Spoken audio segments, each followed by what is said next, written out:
How is it so far? How's the bodega? Oh man, it's incredible.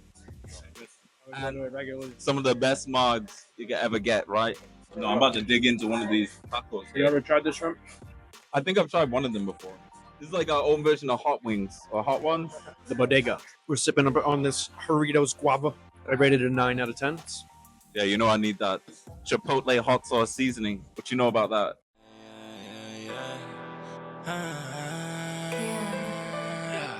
Pink sky, blue moon, ice cold, too soon. My heart into caught me, you caught me straight through. Yeah. You caught me straight through. Yeah.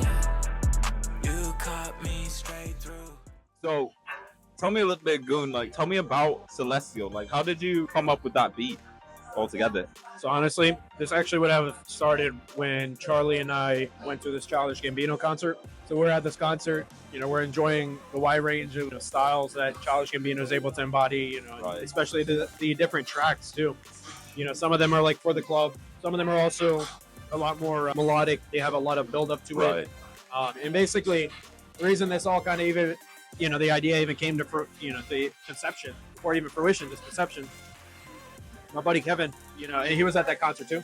He's a huge Childish Gambino fan, but he was like, "Yo, there's this one track that Childish Gambino has that is just basically, like piano with a girl singing for the first like minute and a half, and then it like breaks into this really cool like rap part."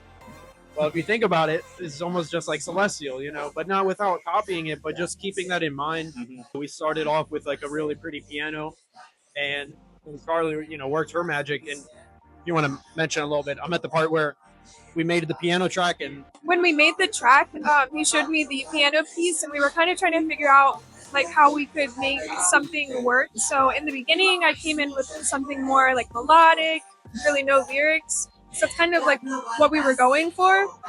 I think it turned out really great. It was very like ethereal, beautiful. That's the vibe we were going for.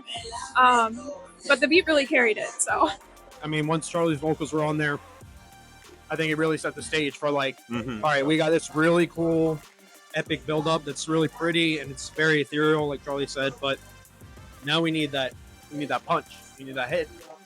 And so, we sent over what we had, with just a beat and just Charlie's vocals for the first minute and a half, and a whole open verse, waiting for you to work your magic on it. So, Yeah, it's crazy too, because when I first heard, you sent like a couple different beats, and then when I first heard that one, just instantly like captivated by the piano. It has like this electronic muted sound to it that it just like captivated me as soon as I heard it. At first I was like unsure. I came up, the hook like you make me feel you, you make me want. I came up with that hook the first night I was listening to it, really, but it wasn't like fully developed. It was just kind of the idea, and then I was like, no, this isn't good. I don't feel like this is it. Like, I don't know if I can hit this the way I want it to. Then we slid over, recorded the verse, and then actually we let it marinate for like at least like a week or two, Yep. before we finished sometimes it. that's how it goes. You gotta let it sit and just listen to it back a few times and see how you feel about it. But Yeah. I think the more that I listened to it back, I thought it was very catchy, and I was like, I think this is at least from my point of view, I thought it was definitely keep going in this direction. Right. No, I think that it happened the way it was supposed to, but As it always does. it was funny because it wasn't until I was listening to Mindfuck by Jacques. I think I played it for you that one night because at first I was like, how do I start this song? Like, how does it go? Like, because I really like the way Char's vocals just brought you into the song. But at first I was thinking it needed like some kind of like intro or lyrical, beginning to the song, right? Yeah, but we went back and we added those, like the mix of both Char vocals and Don Jones vocals. And, Right. And it's I think a good- it created a really cool combination. It's a good blend too because it comes in. It's actually a different recording. It comes in more subtle than when the actual chorus hits. Like, Yep. technically, the chorus only plays one time in that song, right? Mhm. Like one full recorded chorus. The first time is just the intro. But I really like the way that it turned out, And yeah, definitely letting it marinate until I could like listen to that Shock West song. That's what really brought everything together. Because then in my mind, I was like, Well, why was it that song specifically? because that song, aside from Oh, a few right. ad libs, he doesn't start rapping until like a minute 20 in, right? Most of the times they say if your chorus doesn't hit by a minute 20, your song's done anyway. This guy doesn't even have a verse until a minute 20. But it's so good to ride to. It's such a good like in the zone song or like in the gym or something. Like you can really like get into the piece of music, and that's one of the things that I value, especially about working with you guys, is because you guys have like a little bit more of a European approach, like with Why making you like say EDM. European? Yeah, we're just like with the EDM music and stuff like that too. So Yeah, like yeah. it doesn't have to always follow like a hip hop format. That's the cool part is that we have so many different influences just in our own music, but also when we combine it together. So it's like it's truly such a diverse combination of talent and ideas. I think it just shows every time we like really put just a little bit of extra effort into it that it like you can hear in the lyrics, in the vocal recordings. The quality is just a touch higher. But it's also just the beginning. I mean, if I think about it, this is probably the first track we've done with all three of us, right? I think it just goes to show we should do so, a lot more with all three of us combining, Charlie's vocals, your bars, my bass, the hi-hats, the beats, the melodies. That's why, especially that one that we're letting have marinate right now for the beat, the pints on pint beat. Oh, yeah. Okay, cool. Like my sister was helping me develop it a little bit more, and then she sent me that audio recording, and I was like, oh, I think that would actually be perfect if Char sung that part, and then that kind of like adds more to the dynamic. It kind of gives it brings it back into that celestial vibe. So I'd say for sure. Now I gotta ask, if you had a favorite line from Celestial, like what's your favorite line from that song? Probably your first bar when you come in, because it just sets the tone of that punch. Like that's what was missing. Like it had that beauty to it, right?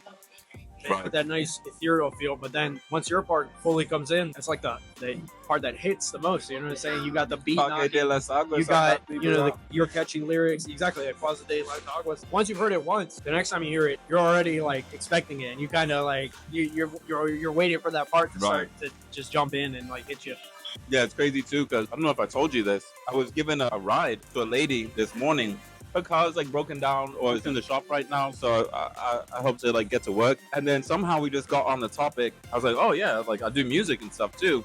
Like I'll show you some of the ones. I was like, yeah, so me and my producer Goon, we did this whole collab album. The first one I played obviously was Celestial. It was just such a genuine moment, because she's like, yo, this, you can really feel this music. She was That's like, awesome. she's like, look at my arm right now. She's like, I'm getting goosebumps. Like, and she showed me too, like all her hairs were like goosebumps. I was like, Amazing. I really appreciate that, honestly. Like, that's why we do it, just to have fun and to shed some more light, positivity into like everyone else's lives too, you know? Definitely, and the people who enjoy it, you know what I mean. I mean, obviously, the idea is to find, get that music out there to people who really enjoy it as much as we do Right. making it. So Because to be honest, like I've said in some of these other interviews, I really do this almost to remind myself sometimes, like what I was going through, or things that I've done. And yeah, sometimes I talk in the future, like, okay, just got a new beach house by the south of town. Do I have a beach house yet? No. But it's coming. wouldn't be the first time that I put something in a song and then 23 and a 23, I'm way ahead of my enemies. Well, in 2023, that really became true. But that first line, Parque de las Aguas, I'm not Libra out in Lima. There's a park in the city Lima, Peru, called Parque de las Aguas, Park of the Water, right? And that's as much as I'll say about that. What goes down in Parque de las Aguas stays in Parque de las Aguas. For real.